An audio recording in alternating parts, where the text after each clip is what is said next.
Pilot और अशोक गहलोत को और बीजेपी के मोदी और आरएसएस के लोगों तक भी पहुंचे। चुनाव आएगा तो बोलेंगे ये ओवैसी आया है, भड़काऊ भाषण देता है। अरे मैं भड़काऊ भाषण देने का इल्जाम तुम मुझ पर इसलिए लगाते हो क्योंकि मैं तुमको आईना दिखाता हूं, तुम्हारी बर्बादी की दास्तान गरीबों में बयान करता हूं। आपको ओवैसी पसंद नहीं होगा, पसंद मत करिए, मैं आपके पसंद का मोहताज कभी नहीं रहूंगा, मगर मैं जो सच्चाई को बयान कर रहा हूं वो तुमको इस पर सोचकर बताना पड़ेगा कि हमारे वोट से, मुसलमानों के वोट से तुमको तख्त और ताज मिला, मगर तुमने हमारे 5 साल के बच्चों को किस तरह का किस हाल में पहुंचा दिया।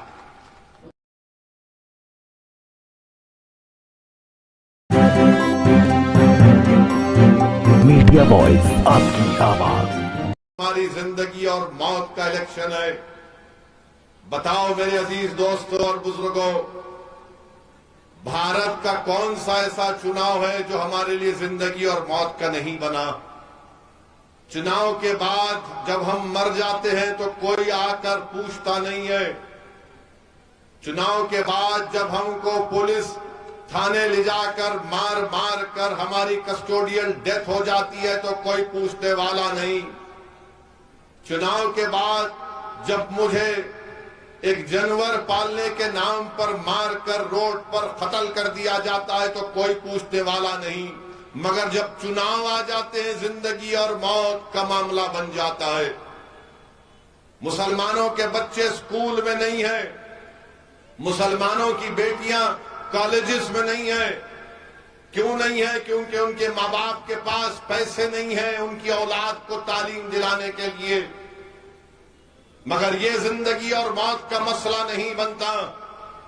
मैं आपको बता रहा हूं कि अगर आप ये तमाम नाइंसाफियों का खात्मा अगर करना चाहते हैं तो आपको एक अपना नेता बनाना पड़ेगा।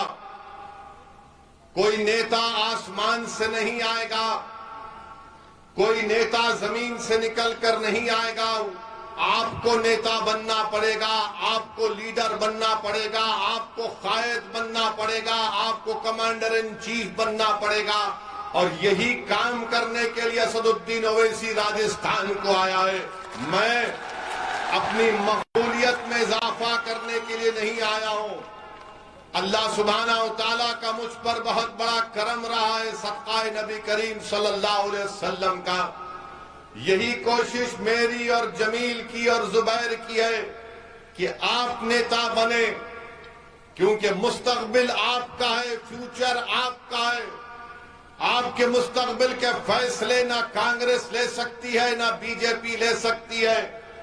आपके मुस्तकबिल के फैसले, आपके फ्यूचर के फैसले आपको लेना पड़ेगा, क्योंकि आपको बेहतर मालूम कि कौन सा फैसला किस वक्त पर लेना चाहिए। मगर आप देखते हैं कि जब चुनाव आता है तो सब एक ही अल्फाज में एक ही गाना शुरू कर देते हैं कि क्या गाना होता है? सेकुलरिज्म को बचाओ, जिंदगी और मौत का मामला है। तो बताओ, अगर ये बात सच है तो फिर क्या राजस्थान में जो मैं आपके सामने डेटा दे रहा हूं, आदादे शुमार दे रहा हूं, बताओ इसका जिम्मेदार कौन है? आज राजस्थान में मुसलमान जो नेशनल फैमिली हेल्थ सर्वे है 2019 और 20 का, ये कहता है कि सबसे ज्यादा अगर मेल नरिश चिल्ड्रन है, बच्चे हैं, उसका मतलब यह है कि ग़िज़ायात की कमी अगर सबसे ज्यादा है तो मुसलमान है। कौन है इसका जिम्मेदार? जो लोग ओवैसी पर इल्जाम लगाते हैं कि ओवैसी चुनाव लड़ता है तो वोट काटने के लिए लड़ता है। अगर बताओ, ये राजस्थान में जो बच्चे ग़िज़ा की कमी से तड़प तड़प कर मर रहे हैं, उसका जिम्मेदार ओवैसी है या आप हैं? बताओ। नहीं, ये थालियां मारने के लिए मैं नहीं कह रहा हूं, मैं इसलिए कह रहा हूं कि ताकि आप जब यहां से उठकर अपने घर को जाएंगे तो कुछ सोच और फिक्र लेकर जाएं। जब मैं अपना भाषण खत्म करूंगा तो आपको मैं मजबूर बातें यहां पर कह रहा हूं कि आपके दिल तक पहुंचे, आपके दिमाग तक पहुंचे, आपके घर तक पहुंचे, आपकी मां तक पहुंचे, आपके दोस्तों तक पहुंचे।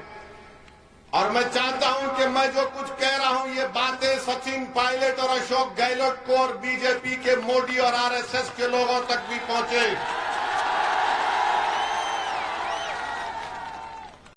मेरे अजीज दोस्तों, आज राजस्थान में 5 साल से कम उम्र अगर कोई अंडरवेट बच्चे जिनका वजन कम है तो 28% पूरे प्रदेश का है। मुसलमानों का कितना है? 32%। 32% मुसलमानों के 5 साल से कम उम्र की औलाद वजन कम है। सबसे ज्यादा ये मुसलमानों का, इसका जिम्मेदार मैं हूं।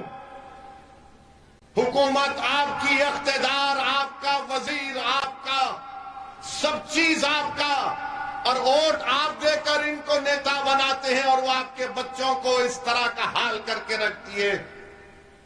मैं राजस्थान की आवाम से, राजस्थान की जनता से कह रहा हूं, आपको ओवैसी पसंद नहीं होगा, पसंद मत करिए। मैं आपके पसंद का मोहताज कभी नहीं रहूंगा, मगर मैं जो सच्चाई को बयान कर रहा हूं वो तुमको इस पर सोचकर बताना पड़ेगा कि हमारे वोट से, मुसलमानों के वोट से तुमको तख्त और ताज मिला, मगर तुमने हमारे 5 साल के बच्चों को किस तरह का, किस हाल में पहुंचा दिया। यही नेशनल फैमिली हेल्थ सर्वे का कहता है कि वेस्टेड बच्चे होते हैं। यानी अगर किसी बच्चे की हाइट इतनी है तो उसका उतना वजन होना चाहिए। तो पूरे राजस्थान में 16% बच्चे वेस्टेड हैं। मुसलमान कितने हैं? 20% हैं। मुसलमान 20% हैं। कौन जिम्मेदार है इसका? बताओ अशोक गहलोत, बताओ सचिन पायलट, बताओ कांग्रेस का बाजा बजाने वाले मुनाफिकीन जो मुझ पर इल्जाम लगाते हैं, बताओ कौन जिम्मेदार है इसका? चुनाव आएगा तो तुम यही खड़े होकर टोंक में कहोगे कि ओवैसी को वोट मत दो, वोट काटता है। अरे जो बच्चों को बर्बाद कर रहे हैं उसका जिम्मेदार ये सरकार नहीं है तो कौन है? मैं हूं। और फिर यही आप देखेंगे कि स्टंटेड बच्चे, यानी जो बच्चे ठिठर जाते हैं, उर्दू में कहते हैं कोटा, पूरे राजस्थान में 31% स्टंटेड बच्चे हैं और मुसलमानों में 35% है। आपके घर में आपका भाई होगा, आपकी बहन होगी, आपकी औलाद होगी। बताओ ये आपके लिए ये मामला क्या है? फिर पूरे राजस्थान में खून की कमी, एनीमिया, खून की बीमारी होती है जिससे ऑक्सीजन लेने में कमी होती है। यानी 6 महीने से 60 महीने के दरमियान में पूरे राजस्थान में करीब 60% ऐसे बच्चों को एनीमिया की बीमारी है। मुसलमान कितने हैं? 68.7%। 68.7% है। और जब चुनाव आएगा तो बोलेंगे ये ओवैसी आया है, भड़काऊ भाषण देता है। अरे मैं भड़काऊ भाषण देने का इल्जाम तुम मुझ पर इसलिए लगाते हो क्योंकि मैं तुमको आईना दिखाता हूं, तुम्हारी बर्बादी की दास्तान गरीबों में बयान करता हूं। ये आपका हाल राजस्थान में करके रख दिए मेरे अजीज दोस्तों और बुजुर्गों। और आपको मालूम कि पूरे राजस्थान में हायर एजुकेशन में मुसलमानों का जो एनरोलमेंट होता है 2019 और 20 के आंकड़े दे रहा हूं, सिर्फ 2% हायर एजुकेशन में मुसलमान जाते हैं। बताओ आपने क्या किया इन लोगों के लिए? चुनाव आएगा तो बोलेंगे भाजपा को हराना है, मोदी को हराना है। ओवैसी के बातों में मत आओ। ओवैसी तुमको जज्बाती तकरीर करके तुम्हारे दिलों में जहर पैदा कर देगा। अरे अगर सच्चाई को बयान करना जहर है तो मैं जहर पूरे भारत में फैलाऊंगा। तुमने किया है, तुमने हमारे बच्चों की जिंदगी में जहर घोल दिया है। तुमने हमारे मासूम बच्चों को बर्बाद किया है। सत्ता में तुम हो, मैं नहीं हूं।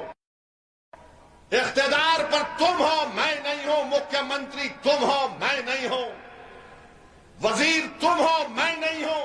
प्रधानमंत्री तुम हो, मैं नहीं हूं। मेरा हाल तुमने ये करके रख दिया।